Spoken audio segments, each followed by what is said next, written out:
सार्थक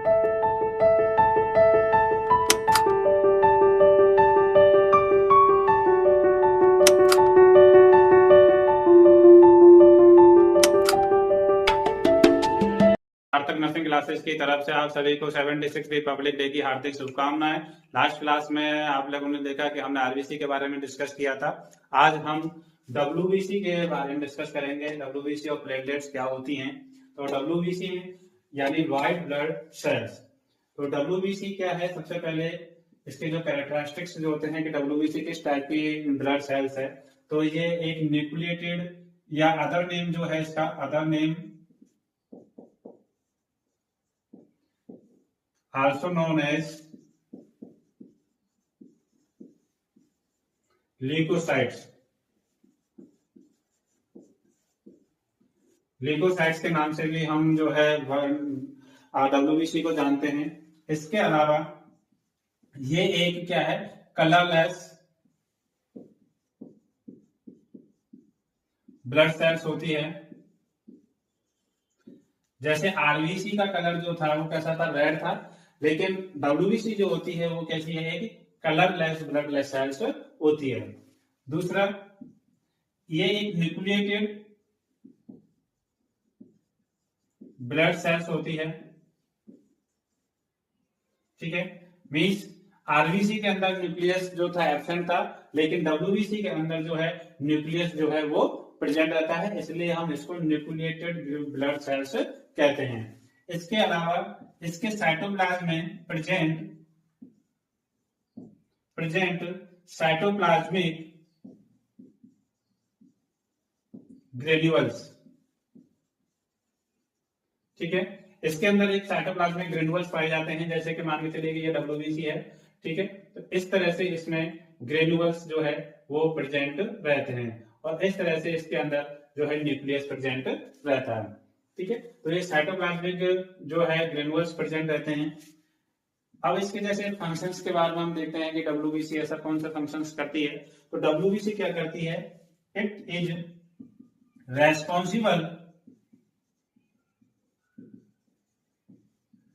responsible for defense mechanism and immunity of body. ठीक है, तो जो डब्ल्यूबीसी जो होती है वो रेस्पॉन्सिबल होती है डिफेंस मैकेनिज्म के लिए और इम्यूनिटी प्रोवाइड करने के लिए। बॉडी को इम्यूनिटी प्रोवाइड करती है और डिफेंस मैकेनिज्म प्रोवाइड करती है। कैसे करती है, ये कैसे करती है, डिटेक्ट फॉरेन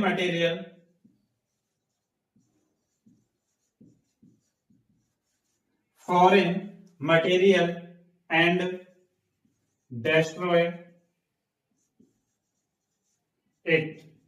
ठीक है, तो ये क्या करती है, इम्यूनिटी हमें कैसे प्रोवाइड करते हैं। जैसे हमारी बॉडी के अंदर कोई फॉरेन बॉडी यानी कोई एंटीजन आया तो उसको क्या करेगी, पहले डिटेक्ट करेगी, उसको पहचानेगी कि ये हमारी बॉडी में बाहर से आया हुआ ये एक फॉरेन मटेरियल है या फॉरेन सब्सटेंस है जो हमारी बॉडी को हार्मफुल कर सकता है, हार्मफुल हो सकता है उसके लिए, बॉडी के लिए। तो उसको पहले डिटेक्ट करती है, डिटेक्ट करने के बाद क्या कर देती है, उसको तोड़ देती है या किल कर देती है, डिस्ट्रॉय कर देती है।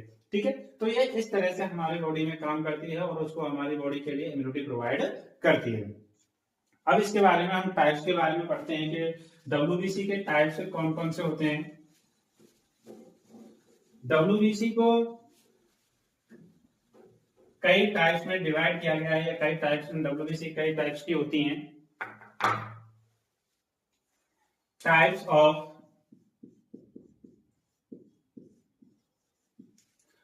डब्ल्यूबीसी। ठीक है स्टूडेंट, जो हमारे क्लास को आज फर्स्ट टाइम देख रहे हैं वो हमारे चैनल को सब्सक्राइब करें और वीडियो पसंद आने पर उसको लाइक करें और अपने दोस्तों में ज्यादा से ज्यादा शेयर करें और बेल आइकॉन को दबाना ना भूलें, जिससे जो भी हमारी अपकमिंग वीडियो होगी उसका नोटिफिकेशन आप लोगों तक पहुंच सके। तो हम टाइप्स के बारे में पढ़ रहे थे। तो टाइप्स क्या है कि डिपेंड अपॉन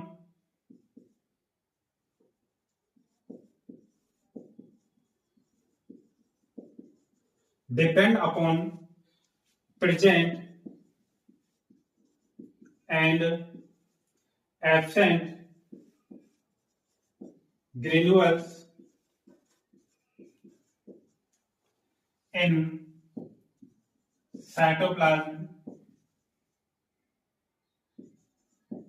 ठीक है,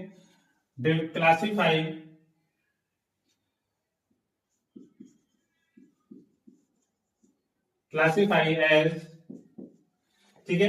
तो जो WBC के टाइप्स हैं या उनका जो क्लासिफिकेशन है वो डिपेंड करता है कि उसके अंदर जो ग्रेनुअल्स हैं वो एब्सेंट हैं या प्रेजेंट हैं, ठीक है। तो उसके बेस पर इसको जो क्लासिफिकेशन किया गया है वो इस तरह से किया गया है।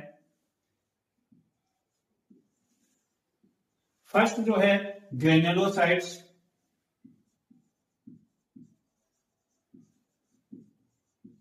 ठीक है, ग्रेनुलोसाइट्स होता है फर्स्ट। सेकंड जो होता है एक ग्रेनुलोसाइट्स होता है,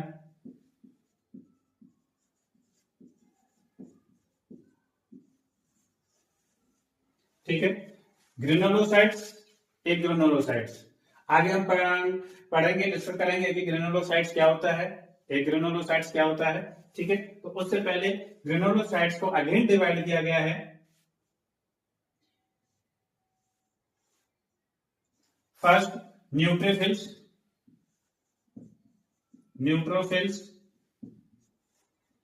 सेकंड इशनोफिल्स,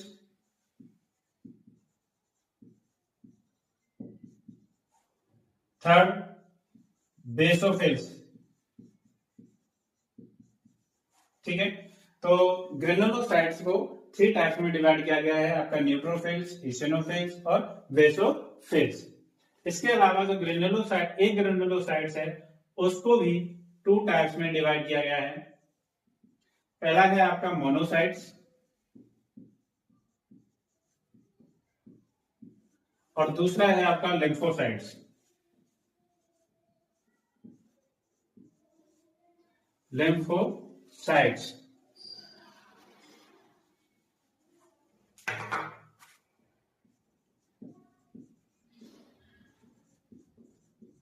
ठीक है।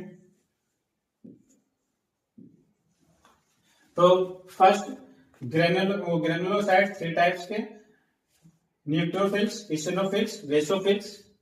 एक granulocytes divided in 2 types. First is monocytes, second is lymphocytes. And lymphocytes again divided in 2 types.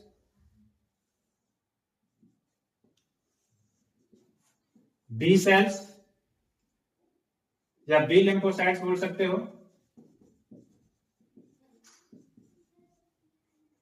and second is T cells या T lymphocytes।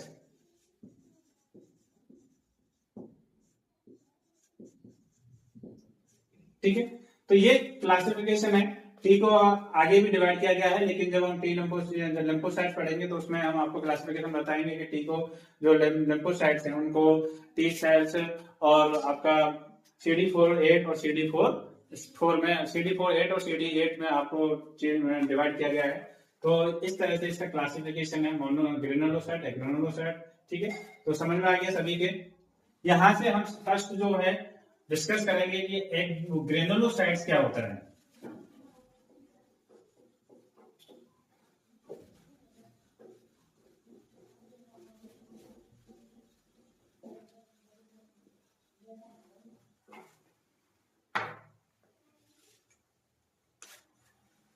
Granulocytes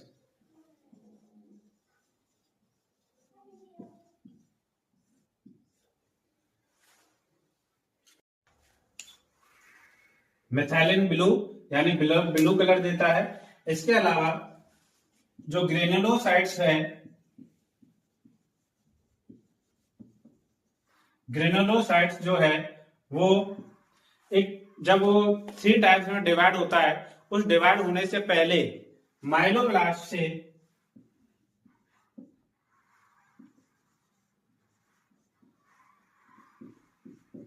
माइलोसाइट्स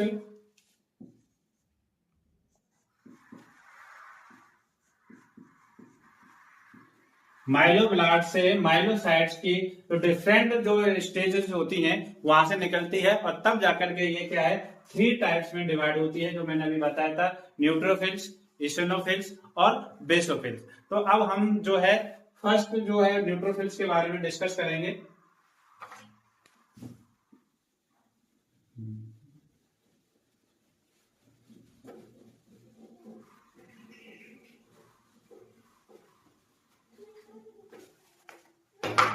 neutrophils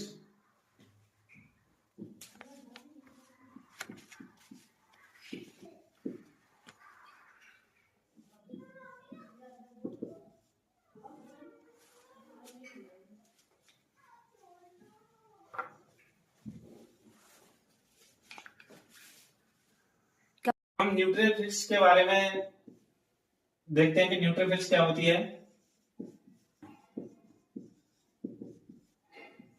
neutrophils ये इट इज ग्रेनुलेटेड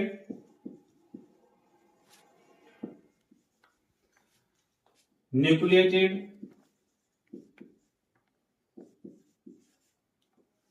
ल्यूकोसाइट्स होती है।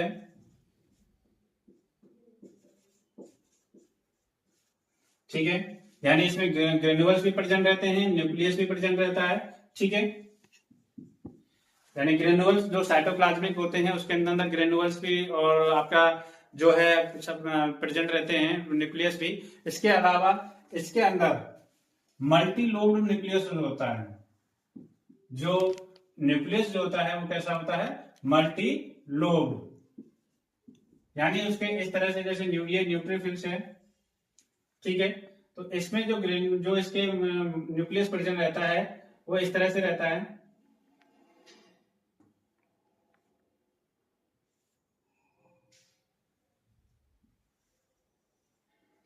ठीक है, तो इस तरह से इसमें मल्टी लोब्ड प्रेजेंट रहते हैं और अंदर की तरफ जो है साइटोप्लाज्मिक ग्रेनुअल्स प्रेजेंट रहते हैं।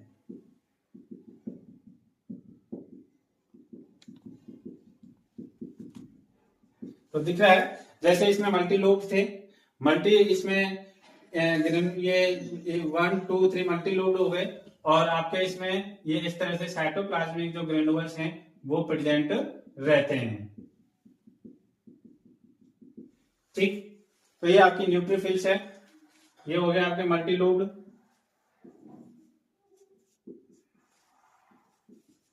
ठीक है, ये cytoplasmic reticulum, sorry cytoplasmic granules.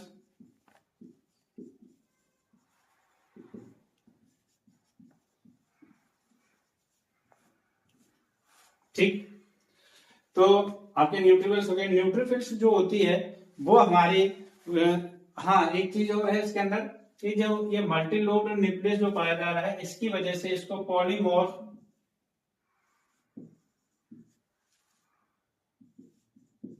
Nuclear leukocytes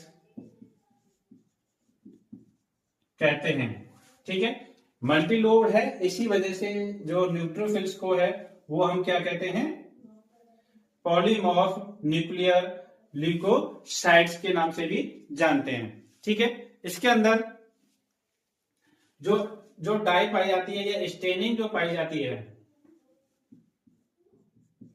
staining जो पाई जाती है वो 2 टाइप्स की स्टेनिंग पाई जाती है। 2 टाइप्स की स्टेनिंग में जैसे मैंने अभी पहले बताया था कि इयोसिन और आपकी मिथाइलिन ब्लू जो होती है, तो मिथाइलिन ब्लू एसिड और इयोसिन जो कि रेड कलर देती है और मिथाइलिन ब्लू जो कि ब्लू कलर देती है, ये आपकी इसमें स्टेनिंग प्रेजेंट रहती है दोनों। और ग्रेनुअल्स प्रेजेंट रहते हैं, मल्टीलोब हो जाता है, पॉलीमॉर्फ इसको न्यूक्लियर ल्यूकोसाइट्स बोलते हैं। तो ये आपकी न्यूट्रोफिल्स होती है। न्यूट्रोफिल्स का आपका डायग्राम पता ही चल गया। अब इसमें ये क्या है, ये एक स्मॉल सेल होती है। कैसी सेल होती है, स्मॉल सेल होती है।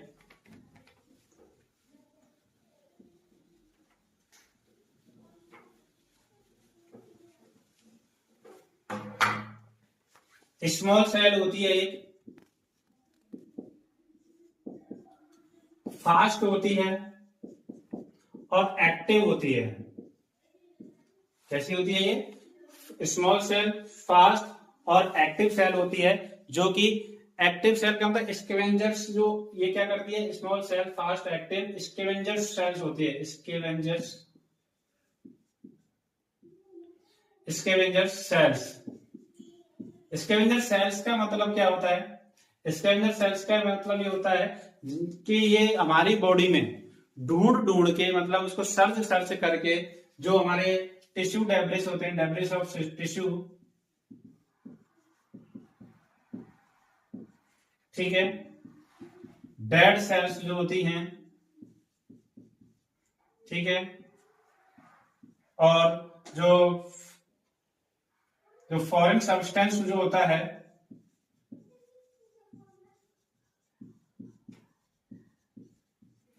ठीक है, तो स्कैवेंजर सेल्स का यानी एक्टिवली ये वर्क करती है, छोटी होती है। स्कैवेंजर सेल का मतलब होता है कि ये जो न्यूट्रोफिल्स जो होती है, जो हमारे टिश्यू पर डेब्रिस पार्ट होता है, डेड सेल्स होती हैं और फॉरेन सब्सटेंस होती हैं, उनको सर्च कर करके, बॉडी से सर्च कर करके क्या करती है, उनको किल करने का या उनको बाहर निकालने में, या उनको क्या करती है, फेगोसाइटिस का काम करती है।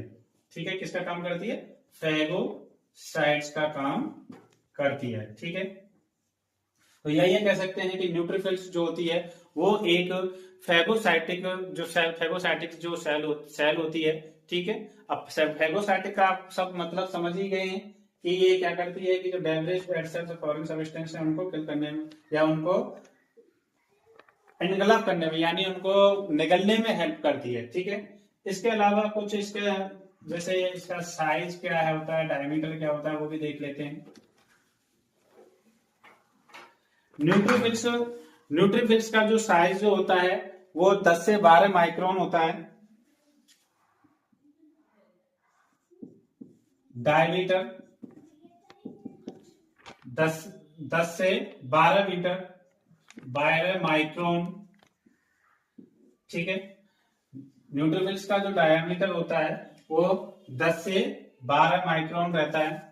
12 माइक्रोन में उसके अलावा इसका जो लाइफ स्पान होता है वो 2 से 5 म्यूएम होता है, जो लाइफ स्पान होता है 2 से 5 दिन का होता है। ठीक है, तो डायमीटर 10 से 12 माइक्रोन का होता है, लाइफ स्पान इसका 2 से 5 दिन का होता है। इसके अलावा इसके फंक्शंस के बारे में डिस्कस करते हैं कि न्यूट्रोफिल्स के जो है फंक्शंस क्या कौन से हैं। फंक्शंस में देखिए, ये फेगोसाइट का तो काम कर ही रही है, मैंने अभी बताया।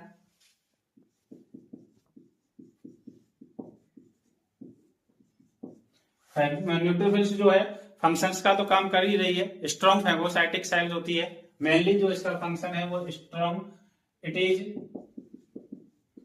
स्ट्रॉन्ग फेगोसाइट्स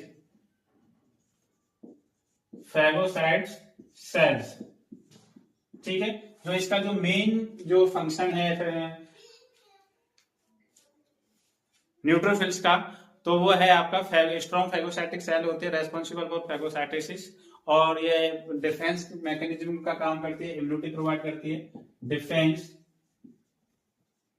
मैकेनिज्म,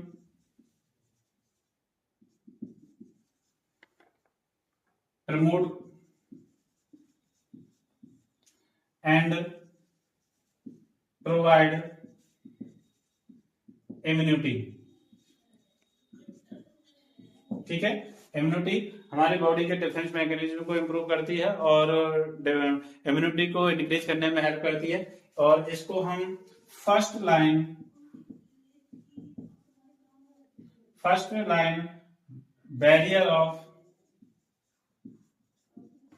ब्लड भी कह सकते हैं या कहते हैं। ठीक है, या ये बोल सकते हैं कि न्यूट्रोफिल्स जो होती है फर्स्ट लाइन बैरियर और या primary barrier of blood cells होती है। ठीक है, इसके नेक्स्ट अलावा आपका न्यूट्रोफिल्स के अलावा आता है इशोनोफिल्स।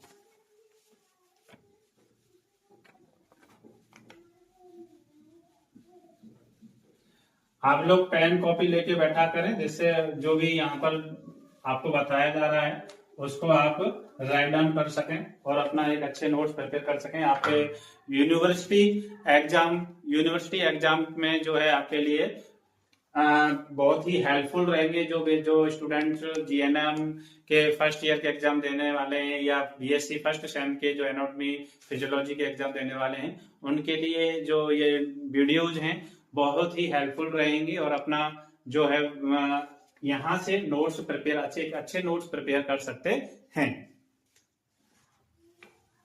ठीक है, फेगोसाइटिक हो गया। इसके अलावा जो इशनोफिल्स जो होती है वन टाइप की स्टेनिंग्स होती है, स्टेनिंग्स या बोल सकते हैं वन टाइप के ग्रेनुअल्स प्रेजेंट रहते हैं इसमें। कौन कौन से? वन टाइप का कौन सा है? इयोसिन जो कि एसिडिक होता है, और एसिडिक जो होता है वो रेड कलर देता है, और एसिडिक होने की वजह से जो है हम इशनोफिल्स को आप जो है उसको हम क्या बोलते हैं? एसिडोफिल।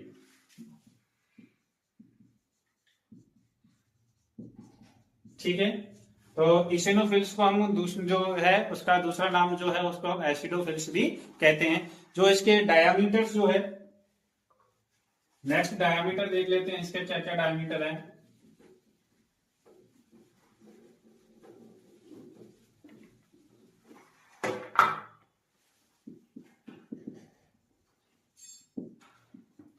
डायमीटर जो होता है 10 से 14 माइक्रोन, 10 से 14 माइक्रोन का इसका डायमीटर होता है, और इसका जो लाइफ स्पान जो होता है 7 से 12 दिन का होता है। लाइफ स्पान का मतलब यानी उसको कब तक जीवित रहती है ब्लड के अंदर, तो लाइफ स्पान जो होता है इसका आपका 7 से 12 दिन। कितना होता है? 7 से 12 दिन का। और जो डायमीटर होता है 10 से 14। ठीक है, इसके जो फंक्शंस हैं, इशनोफिल्स के जो फंक्शंस हैं वो क्या करती है? ये फैगोसाइट का काम करती है।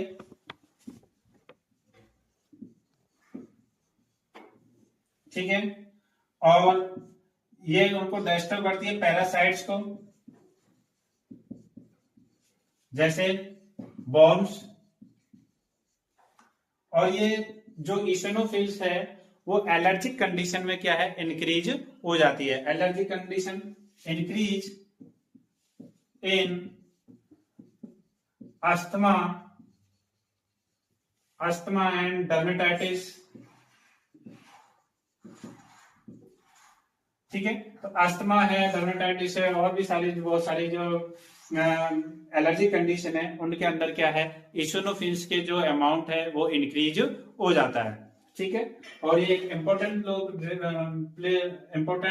प्ले करती है किसके में? कि डिस्ट्रॉय द पैरासाइट्स, जैसे आपके बॉर्म्स पैरासाइट्स होते हैं उनको डिस्ट्रॉय करने में हेल्प करती है।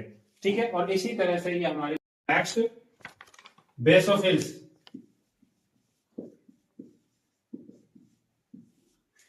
बेसोफिल्स जिसका डायामीटर और लाइफ स्पान जो होता है वो 12 से 15 डे का रहता है, और डायमीटर जो होता है वो 8 से 10 माइक्रोन का रहता है। ठीक है, तो बेसोफिल्स जो होता है वो डायमीटर 8 से 10 माइक्रोन का, लाइफ स्पान 12 से 15 डे का रहता है, और ये एक जो है इट इज लीस्ट डब्ल्यूबीसी, यानी सबसे कम पाई जाने वाली डब्ल्यूबीसी होती है।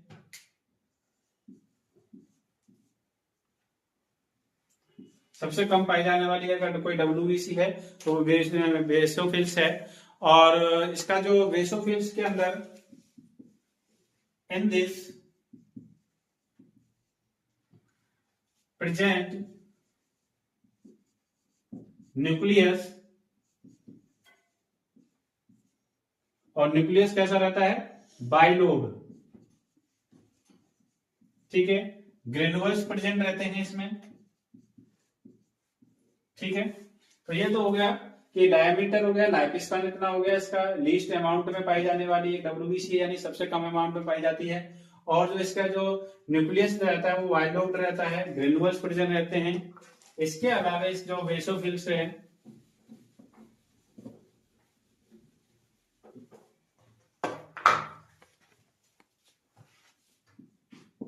बेसोफिल्स के अंदर one type granules present, one type के यानी एक ही प्रकार के ग्रेनुअल्स जो है प्रेजेंट रहते हैं। कौन से टाइप के? मेथाइलिन ब्लू, मेथाइलिन ब्लू, ठीक है। तो बेसोफिल्स की यानी न्यूट्रोफिल्स, देखिए न्यूट्रोफिल्स के अंदर कौन कौन से थे? टू टाइप्स के में जो एक स्टैंडिंग थी, या टू टाइप्स के ग्रेनुअल्स प्रेजेंट थे, कौन कौन से थे? एक मेथाइलिन ब्लू का था और एक ईस्टोनोफिल्स का जो रेड कलर देता है। अब फिर जो हमने पढ़ा कि ईस्टोनोफिल्स के अंदर जो ग्रेनुअल्स थे वन टाइप के थे, लेकिन वो थे ईस्टोनोफिल्स, यानी इसी वजह से ईसोइन था, ठीक, इओसिन था जो कि रेड कलर देता है, इसलिए उसको हमने एसिडोफिल भी बोला।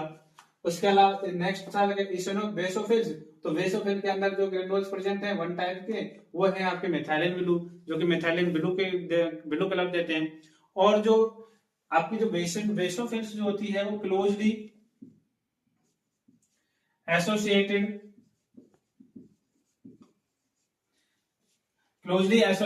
टू एलर्जिक रिएक्शन, ठीक है। यानी जो बेसोफिल्स है वो एलर्जी के लिए रेस्पॉन्सिबल होती है, या उसे क्लोजली एसोसिएटेड होती है, इन्फ्लामेशन से होती है। क्यों? क्योंकि इसके जो ग्रेनुअल्स जो होते हैं, साइटोप्लाज्म में जो ग्रेनुअल्स जो होते हैं, उनके अंदर हिस्टामिन्स, ठीक है, हिस्टामिन्स प्रेजेंट रहता है, हेपेरिन प्रेजेंट रहती है,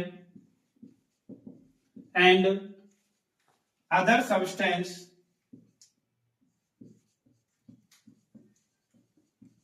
प्रेजेंट,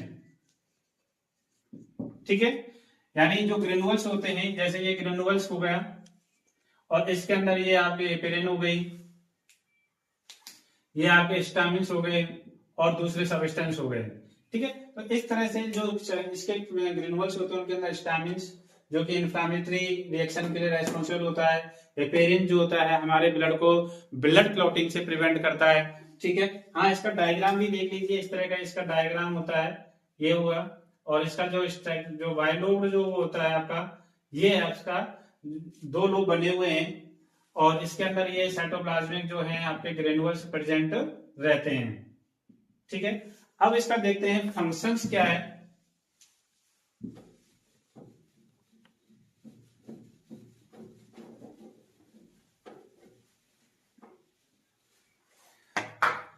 बेसोफिल्स के फंक्शंस के बारे में देखते हैं कि कौन कौन से ये फंक्शंस करती है। तो फंक्शंस में क्या होता है कि कुछ बेसोफिल्स ऐसी होती हैं, some basophils actively motile and phagocytic, ठीक है। कुछ जो बेसोफिल्स होती हैं वो एक्टिवली जो है वो आपका मोटाइल होती हैं एंड फेगोसाइटिस होती हैं, और कुछ जो बेसोफिल्स होती हैं वो क्या करती हैं? माइग्रेट होती हैं। Some basophils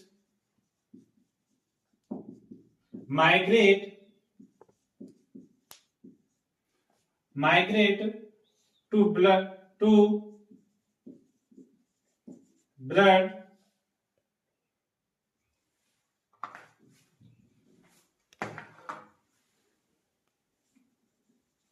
from to tissue known as mast cells, ठीक है। तो कुछ ऐसी बेसोफिल्स होती हैं जो माइग्रेट होकर के ब्लड से माइग्रेट होंगी, और माइग्रेट होकर के कहां तक पहुंच जाती हैं? फ्रॉम ब्लड टू टिश्यू तक पहुंच जाती हैं, ठीक है। To rich tissue known as, इसको मास्ट सेल, इसको हम क्या बोलते हैं, मास्ट सेल बोलते हैं। जो मास्ट सेल्स जो होती हैं वो रेस्पॉन्सिबल होती हैं, mast sales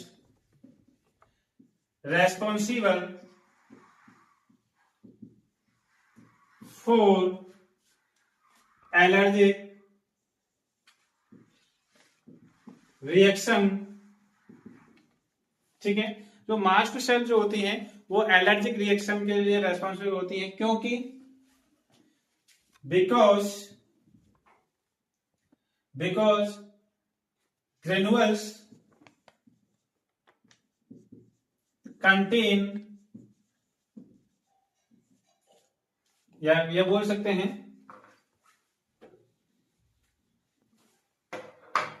granules secret chemical mediator.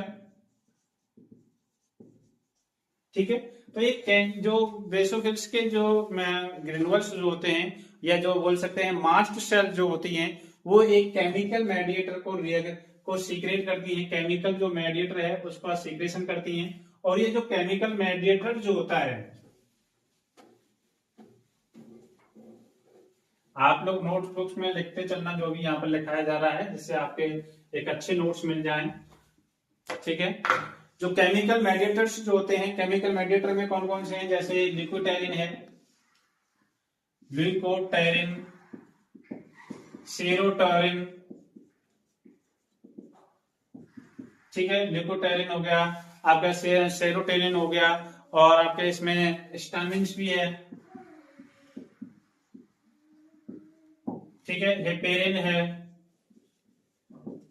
ठीक है, तो ये सब जो है इसके अंदर से रिलीज होते हैं, और रिलीज होते हैं तो ये जो है इन्फ्लामेशन के टाइम पर, आपके ब्लीडिंग के टाइम पे, जो ग्लूकोटेरिन है, सेरोटोनिन है, ये सब क्या करते हैं, इन्फ्लामेटरी के टाइम पे जैसे ही रेस्पॉन्सिबल होते हैं। इसके लिए, जैसे अगर ब्लीडिंग हुई, ठीक है, ब्लीडिंग हुई तो उसको क्लॉट करने के लिए। ठीक है, या कोई जैसे मान के चलिए कोई रप्चर हुआ तो उसको हीलिंग के लिए रेस्पॉन्सिबल होते हैं, इन्फ्लामेटरी के लिए, या इन्फ्लामेशन के टाइम पर ये रिलीज होते हैं। ठीक है, तो ये इसका फंक्शन है। तो वेसोफिल्स हो गया, समझ में आ गया आप सभी को कि वेसोफिल्स क्या है, कि इसमें एक मेथाइलिन ब्लू स्टेट 1 टाइप का ग्रेनुअल्स प्रेजेंट रहते हैं, और उसके अंदर जो ग्रेनुअल्स जो बेसोफिल्स होते हैं माइग्रेट होकर के ब्लड से टिश्यू तक पहुंचती हैं, और टिश्यू तक पहुंचने के बाद जो इनको बोलते हैं मास्ट सेल, और मास्ट सेल्स जो हैं वो एक केमिकल मेडिएटर को रिलीज करती हैं, और केमिकल मेडिएटर जो है जैसे कि सेरोटोनिन, ल्यूकोटेरिन, और ये क्या करते हैं, जब ब्लीडिंग होती है या कोई इन्फ्लामेशन होता है, एलर्जी कंडीशन में, ये क्या है उस टाइम पर अपना रोल प्ले करते हैं। ठीक है, हीलिंग के लिए रेस्पॉन्सिबल होते हैं। तो ये बेसोफिल्स हो गया। अब जो नेक्स्ट है आपका, जो सेकंड टाइप था, ये आपका ग्रेनुलोसाइट्स था। नेक्स्ट जो टॉपिक है वो, या नेक्स्ट टाइप था आपका सेकंड, एग्रेनुलोसाइट्स।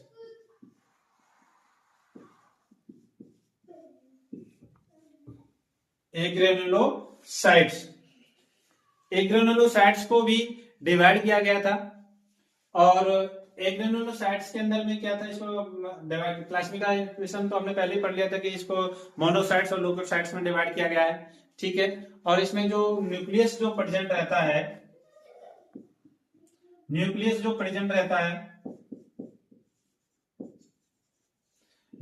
जो है वो लार्ज, जैसे आपके ग्रेनुलोसाइट्स के अंदर न्यूक्लियस था वो स्मॉल था, इसके कंपेयर में इसमें लार्ज पाया जाता है। और दूसरा इसके अंदर एब्सेंट साइटोप्लाज्मिक ग्रेनुअल्स, जो साइटोप्लाज्मिक ग्रेनुअल्स हैं वो एब्सेंट रहते हैं। ठीक है, एग्रेनुलोसाइट्स में। और एग्रेनुलोसाइट्स जो होती हैं वो 20 से 25% टोटल डब्ल्यूबीसी का बनाती हैं। टोटल डब्ल्यूबीसी का 20 से 25 कर दिया हमने, 50 है, 20 से 50% जो है टोटल डब्ल्यूबीसी का बनाती हैं। और इसको डिवाइडेशन जो था फर्स्ट इसको डिवाइड जो किया था ग्रेनुलोसाइट का, फर्स्ट थी आपकी मोनोसाइट्स एंड सेकंड थी आपकी लिम्फोसाइट्स। और लिम्फोसाइट्स को भी आगे डिवाइड किया गया था, ठीक है, बी सेल और फर्स्ट और सेकंड था आपका टी सेल, ठीक है। तो ये आ गया आपका ग्रेनुलोसाइट्स। अब हम फर्स्ट ऑफ ऑल पढ़ते हैं मोनोसाइट्स क्या होती हैं।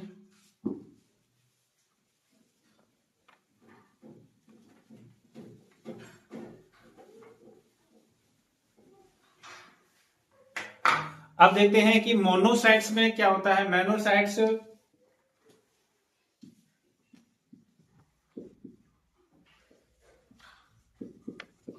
मोनोसाइट्स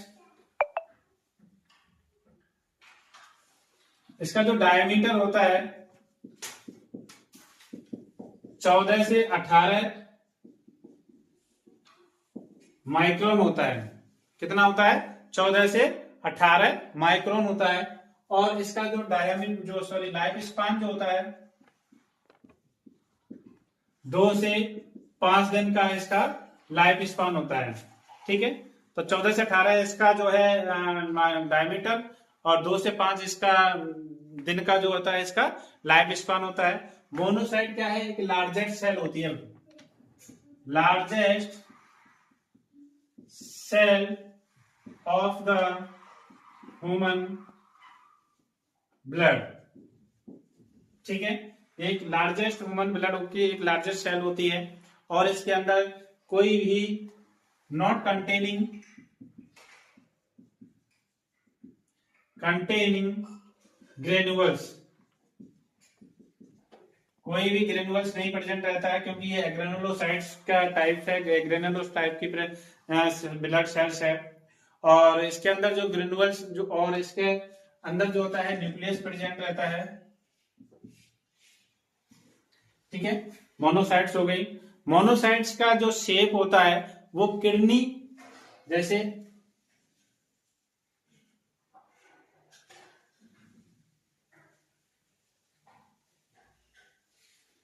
ये जैसे हमारी किडनी होती है, किडनी के साथ टाइप का इसका शेप होता है, या ये इसके बोल सकते हैं हॉर्स शू। जो घोड़े का शू होता है, जूता जो होता है यानी पैर जो होता है, उसके आकार का इसका जो है साइज होता है, और यानी शेप होता है न्यूक्लियस का, ठीक है। जो न्यूक्लियस होता है उसका कैसा शेप होता है? हॉर्स शू या किडनी के टाइप का होता है, ठीक है। उसके बाद इसका जो फंक्शंस हैं कि बेसोफिल्स का जो फंक्शंस हैं वो कौन कौन से हैं, सॉरी मोनोसाइट्स के।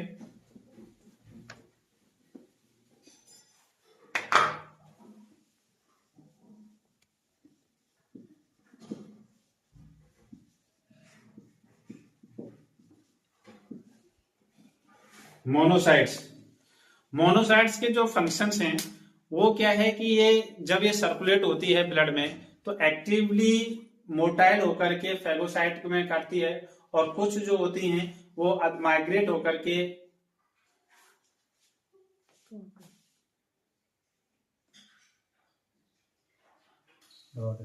Monocytes function. तो मोनोसाइट्स के फंक्शन में क्या होता है कि कुछ ऐसी मोनोसाइट्स होती हैं जो कि एक्टिवली पार्टिसिपेट करती हैं फेगोसाइट में, और कुछ जो होती हैं माइग्रेट होकर के, कुछ क्या करती हैं? माइग्रेट होकर के ब्लड से टिश्यू तक पहुंचती हैं। तो some cells actively participate in phagocytic, ठीक है, फेगोसाइट्स में रोल प्ले कर देती हैं। और some cells migrate from blood and reach tissue and वो टिश्यू तक पहुंच जाती हैं, and important role play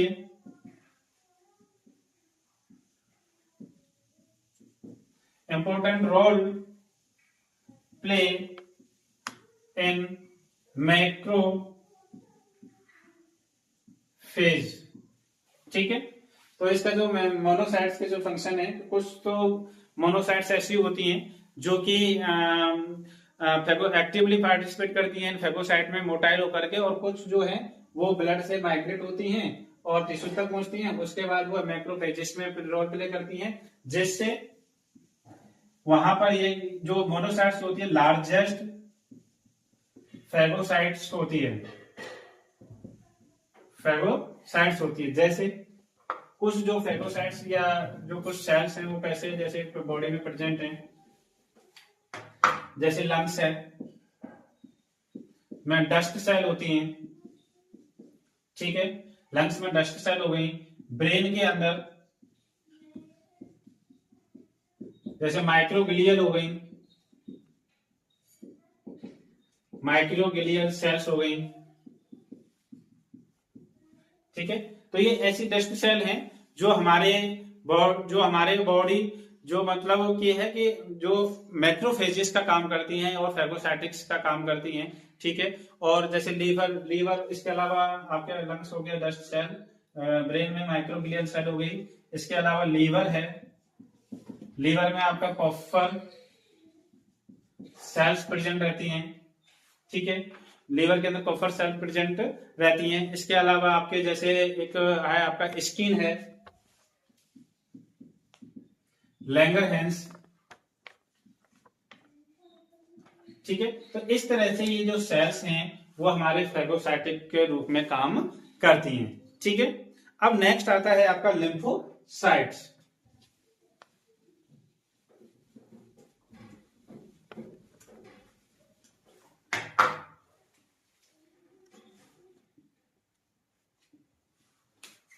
lymphocytes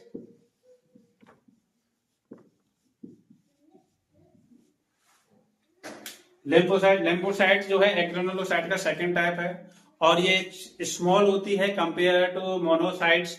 ठीक है, और इसके अंदर भी जो है ये ब्लड में सर्कुलेट होती रहती है, बट इसके ग्रेनुअल्स प्रेजेंट नहीं रहते हैं, ये तो आपको पता ही है क्योंकि एग्रेनुलोसाइट है। ठीक है, एब्सेंट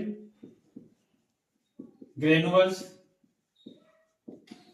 ठीक है, दूसरा ये एक स्मॉल WBC होती है compare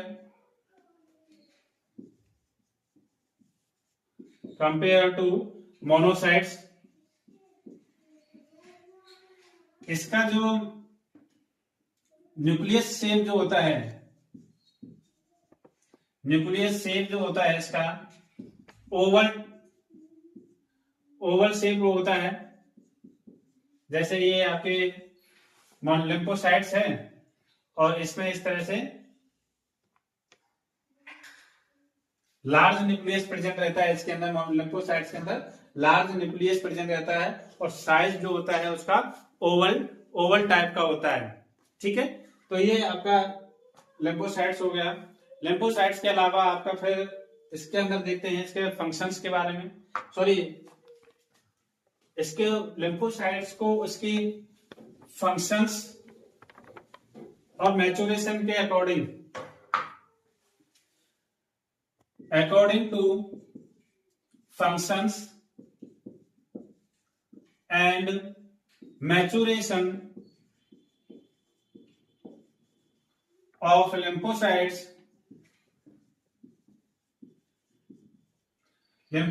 divided in two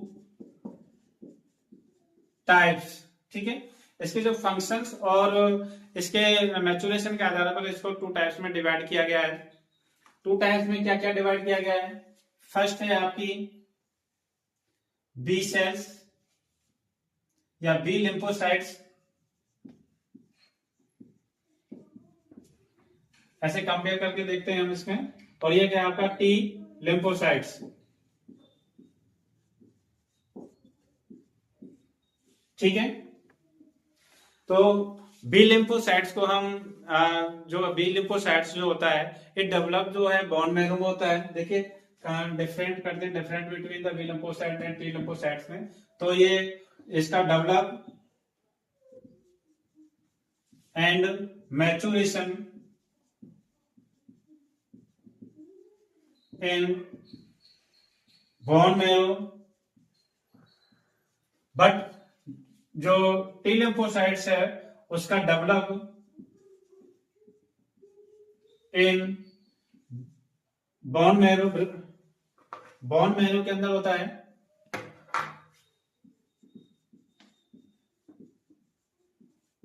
bone marrow and maturation in thymus glands. ठीक है, तो जो बी लिम्फोसाइट्स जो होती है, बी लिम्फोसाइट्स जो होती है उसका जो डेवलपमेंट जो होता है या मैच्योरेशन होता है दोनों बोन मैरो के अंदर होते हैं, जबकि टी लिम्फोसाइट्स का जो डेवलप और होता है बोन मैरो के अंदर, जबकि मैच्योरेशन होता है आपका थाइमस ग्लैंड्स के अंदर।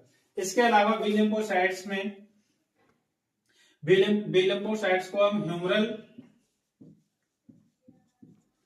इम्यूनिटी भी कहते हैं। ठीक है, ह्यूमरल इम्यूनिटी भी कहते हैं, क्योंकि बी लिम्फोसाइट जो होती है, बी लिम्फोसाइट जो होती है एंटीबॉडी को सीक्रेट करती है, सीक्रेट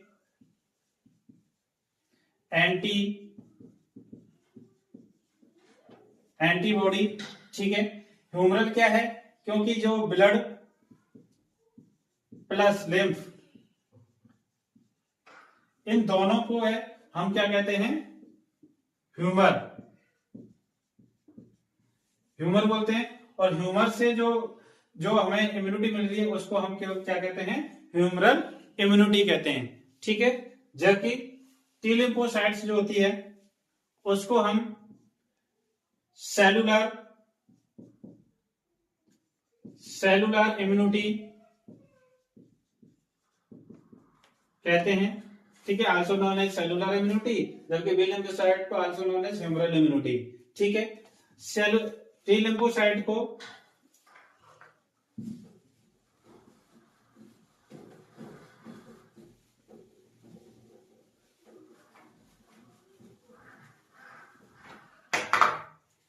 टी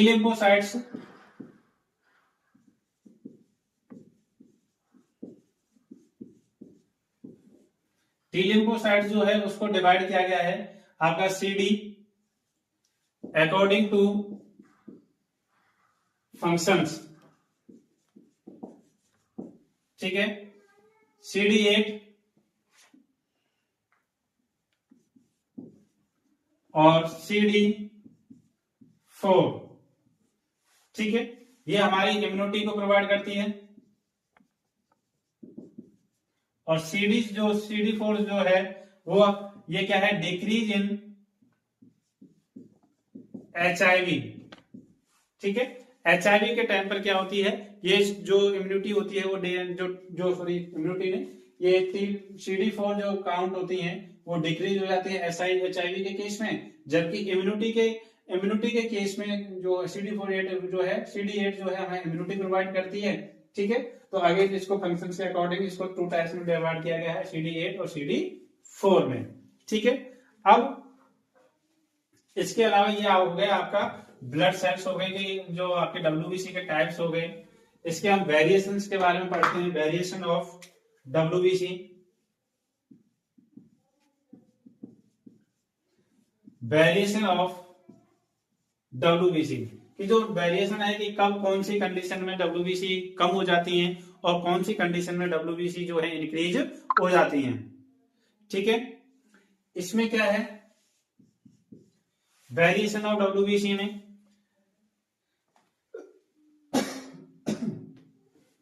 ल्यूकोसाइटोसिस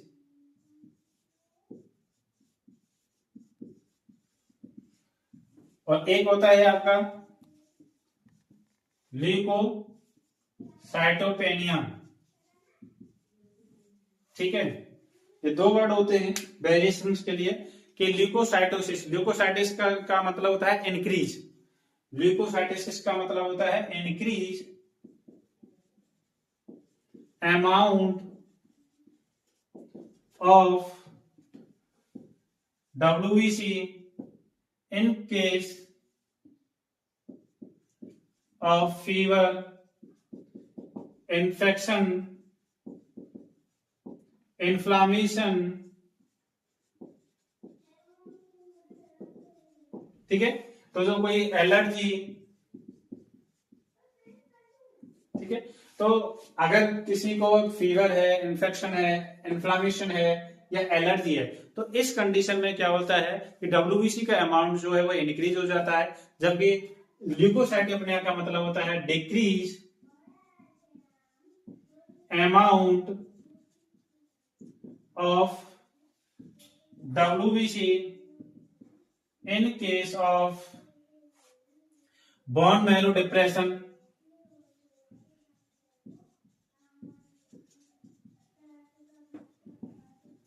ठीक है, बोन मैरो डिप्रेशन। दूसरा आपका एप्लास्टिक एनीमिया,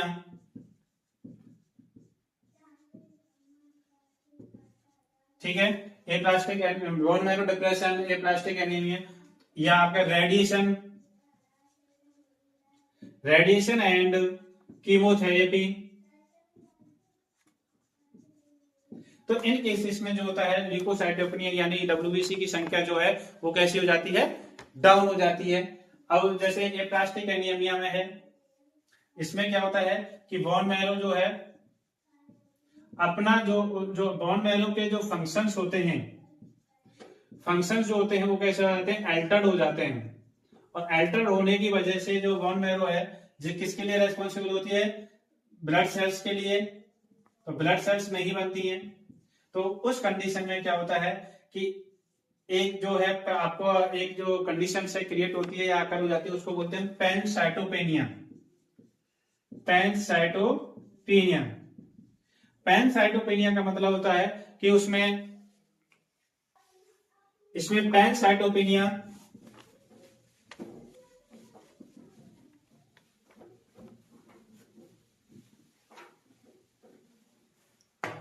जैसे एप्लास्टिक एनीमिया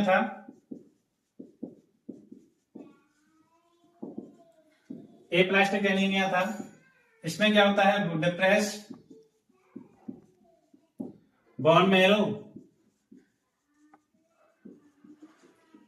के डिप्रेस होने से क्या होगा कि जो ब्लड सेल्स हैं वो डाउन हो जाती हैं, और उस कंडीशन को हम बोलते हैं पैनसाइटोपेनिया। पैनसाइटोपेनिया का मतलब होता है कि एनीमिया प्लस आपका हो गया आपका ल्यूकोसाइटोपेनिया,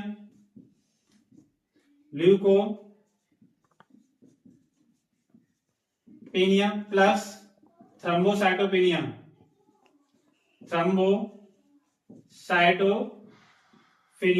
इन तीनों कंडीशन को मिलाकर के हम बोलते हैं उसको पैनसाइटोपेनिया। तो दोस्तों यहां पर आपका डब्ल्यूबीसी जो है खत्म होता है। नेक्स्ट लास्ट जो ब्लड सेल्स है वो आपकी है प्लेटलेट्स।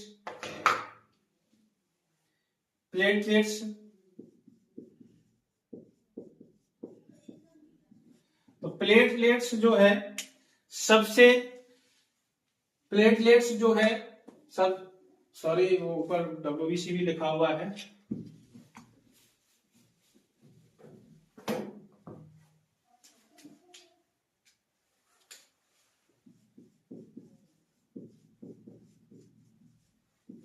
प्लेटलेट्स जो है वो एक कलरलेस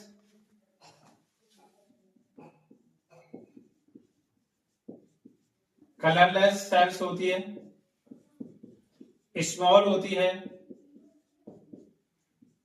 नॉन न्यूक्लिएटेड होती है, ठीक है। प्लेटलेट्स कैसी है, एक नॉन कलरलेस होती है, नॉन न्यूक्लिएटेड होती है, और इसके अंदर इसका जो क्या बोलते हैं डायामीटर, शेप और लाइफ स्पैन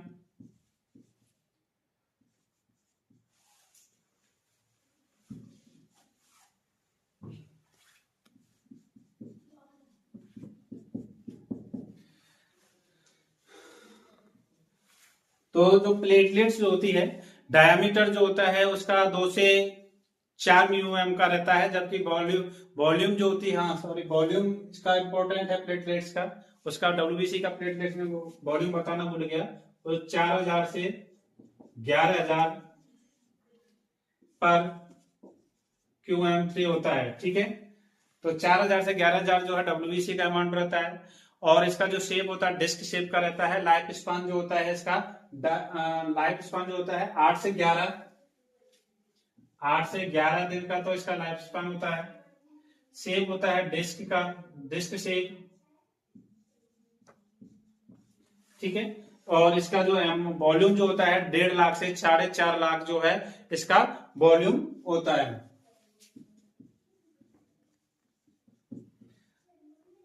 डेढ़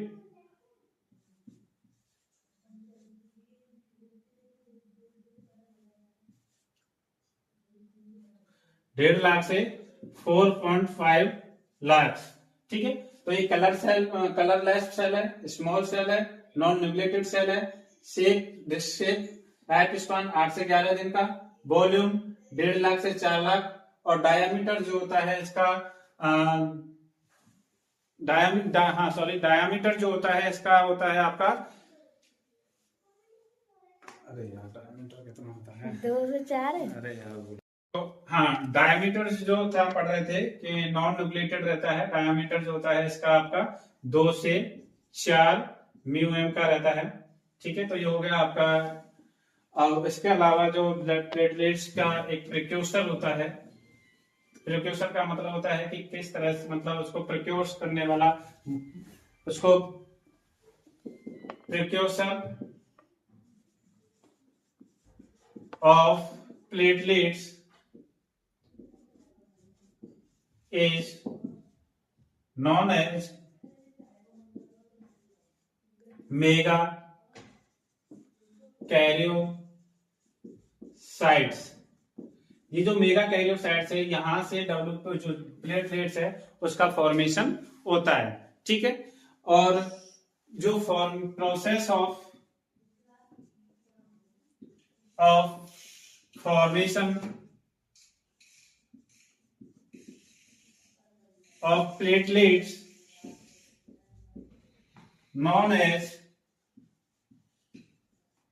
thrombopoiesis। ठीक है, जो थ्रोम्बोपोएसिस है वो एक प्रोसेस होती है प्लेटलेट्स के फॉर्मेशन की। फॉर्मेशन कहां से होती है, इसके लिए thrombopoietin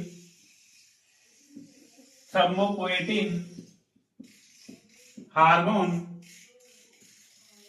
secrete from liver and kidney। ठीक है, तो लीवर और किडनी से जो है थ्रोम्बोपोएटिन हार्मोन का सीक्रेशन होता है। ठीक है, और ये हार्मोन जो है and thrombopoietin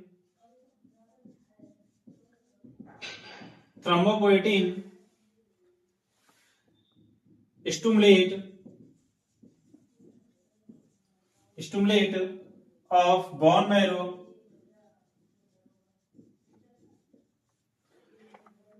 stimulate to bone marrow and bone marrow को स्टिमुलेट करता है एंड फॉर्म प्लेटलेट्स। ठीक है, तो जैसे हमारे एरेथ्रोपोइसिस में एरेथ्रोपोएटिन हार्मोन था, जो हमारे एरेथ्रोपोइसिस के लिए रेस्पॉन्सिबल था, आरबीसी का फॉर्मेशन कर रहा था, ऐसे ही थ्रोम्बोपोएटिन हार्मोन है जो कि किडनी के और लीवर के द्वारा सीक्रेट होता है, और वो बोन मैरो को स्टिमुलेट करता है, और उसके बाद हमारी प्लेटलेट्स का फॉर्मेशन होता है। ठीक है, फंक्शंस, जो प्लेटलेट्स के जो फंक्शंस हैं,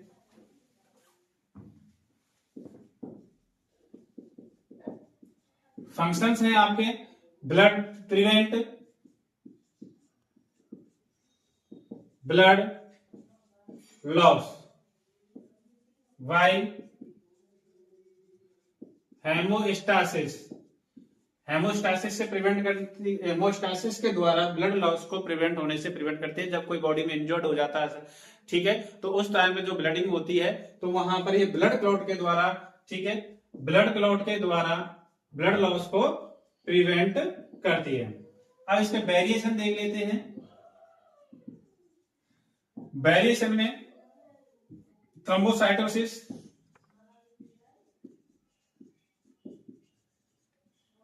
और एक होता है आपका थ्रोम्बोसाइटोपेनिया।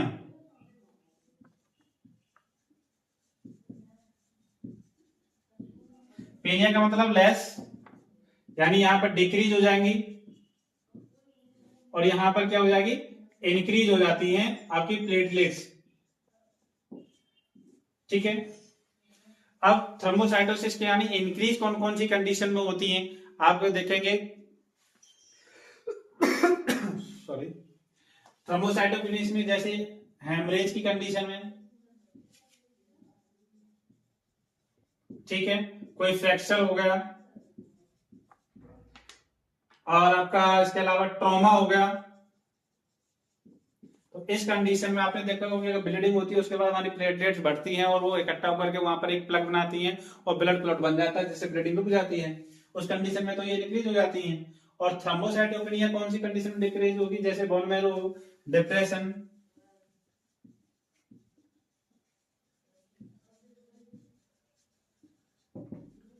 एप्लास्टिक एनीमिया, ठीक है, डेंगू। तो इन कंडीशन में जो है प्लेटलेट्स जो है वो डाउन हो जाती हैं। तो आज दोस्तों आप लोगों ने देखा कि हम प्लेटलेट्स डब्ल्यूबीसी के टाइप्स के बारे में देखा, उसके फंक्शंस के बारे में देखा, और उसके अलावा आपने प्लेटलेट्स के बारे में देखा कि प्लेटलेट्स जो है उनका साइज क्या होता है, क्या उसका फंक्शंस होता है, क्या कौन से हार्मोन के जो उसके फॉर्मेशन में कौन सा हार्मोन की नीड होती है। तो आज हमारी क्लास जो है यहीं पर हम खत्म करते हैं, और नेक्स्ट क्लास में हम नए कंटेंट के साथ जो है हम कल नई क्लास के साथ आपके सामने से आएंगे।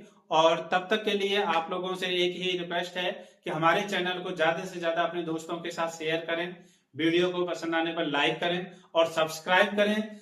और उसके अलावा जो भी आपकी क्वेरी है आप हमें कमेंट्स के द्वारा भेज सकते हैं। और जो अगर वीडियो की आपको पीडीएफ नोट्स चाहिए तो हमारे जो टेलीग्राम चैनल है उसको फॉलो करें। टेलीग्राम चैनल का जो नाम वही है सार्थक नर्सिंग क्लासेस।